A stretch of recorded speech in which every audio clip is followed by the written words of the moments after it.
Hello there everyone and welcome to a new review on the channel. And today we will be looking at a brand new release, and that is the Ultimate Propless Peak by Jonas Caetano. This is something that just came out through Pablo Amira's Mentalism Center, but also through Penguin Magic. And this is a project that I was part of since a month or so ago, when I got asked to read it, to review it, to kind of give an edit for it, give my ideas, give my likes, my dislikes. So I was kind of part of the editing process of this just slightly. So that doesn't mean that I'm biased. I'll be honest and tell you exactly what you're getting.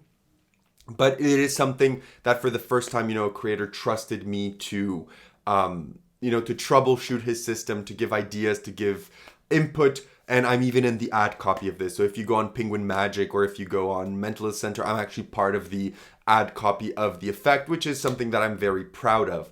But overall, I'm excited to talk about this for you because this is very good if you're willing to put the time in. And that's very important. So we're going to unpack everything right after the intro.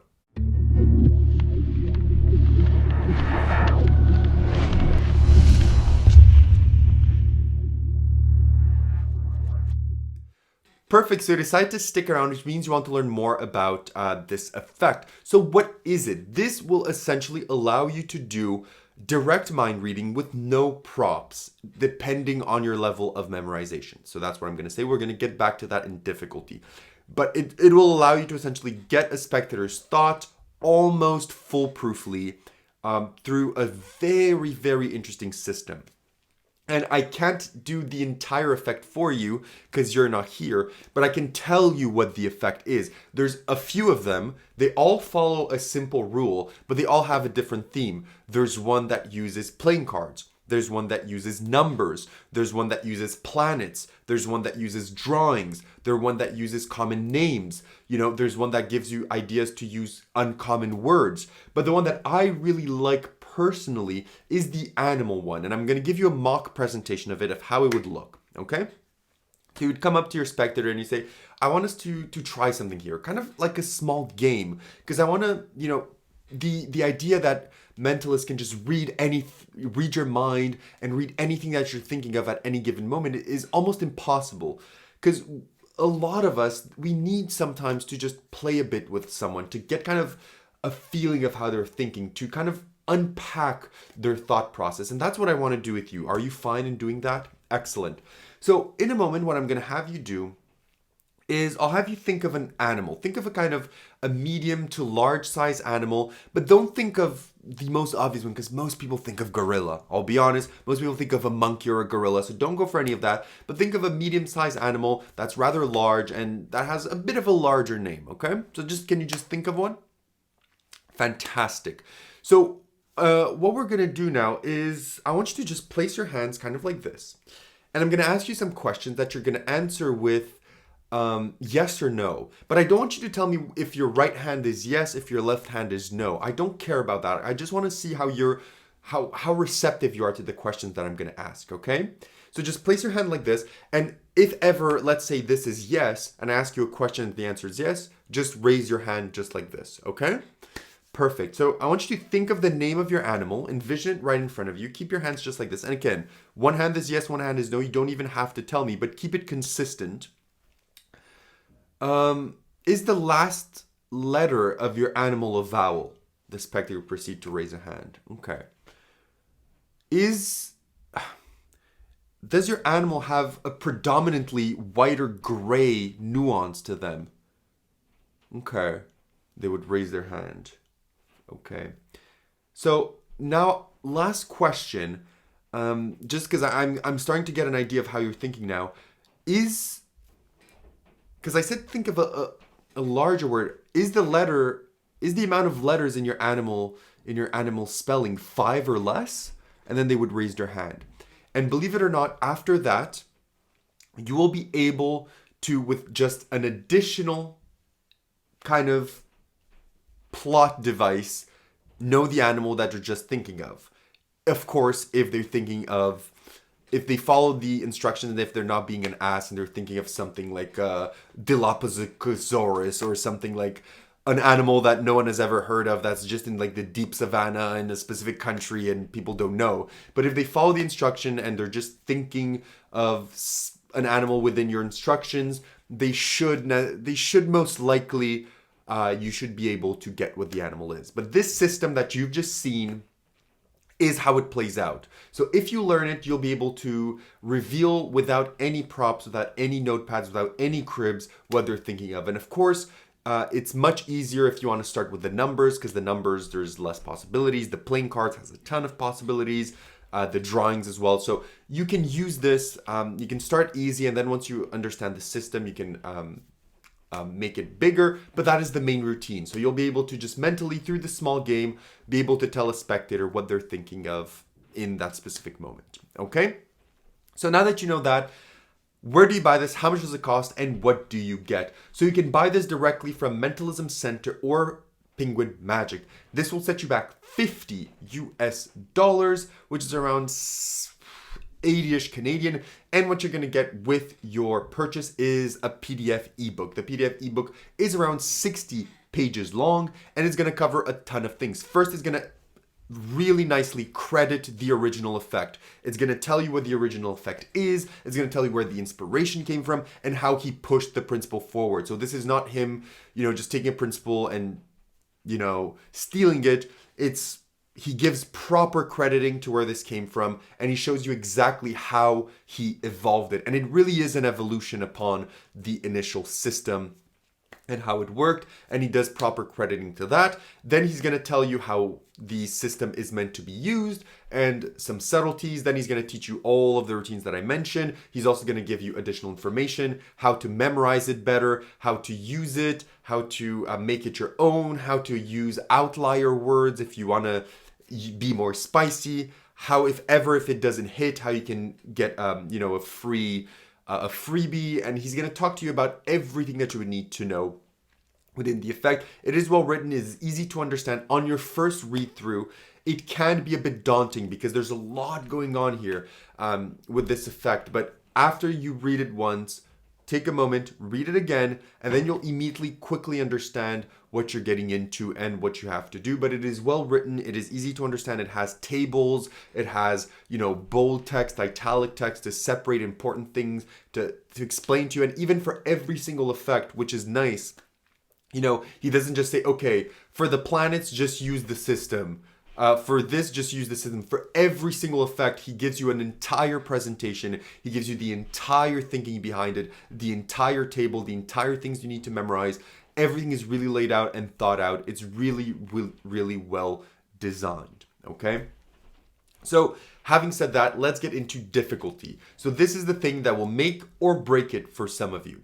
Now, this is something that will require some memory work. Now, this is not something that you're just going to pick up and be able to do. For every effect, you will need to remember the 3 questions. The 3 questions are obviously not the same. If you're doing the numbers, you're obviously not going to ask, is your number predominantly gray or white?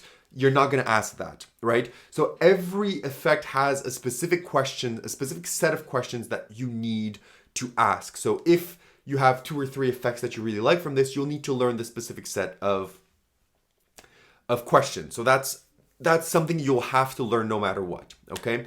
So whether you want to use it with a crib, which I'm going to talk about in a moment, or whether you want to do it just mentally, you'll have to learn those 3 specific questions for your presentation. Also, with the hands, you can do it blatantly. You can do it the way that I think he does it, which I really like, with the yes or no, and they just lift up. You can also do it with them doing the classic, you can either play the villain and always lie, or play the hero and always tell the truth. You can also do that type of presentation if you so wish, but I really like the fact that you say, I'm gonna ask you a few questions, 1 is yes, 1 is no, and you just lift up, but don't tell me which is yes, don't tell me which is no. Just think of it when you're lifting up your hand. I really like that.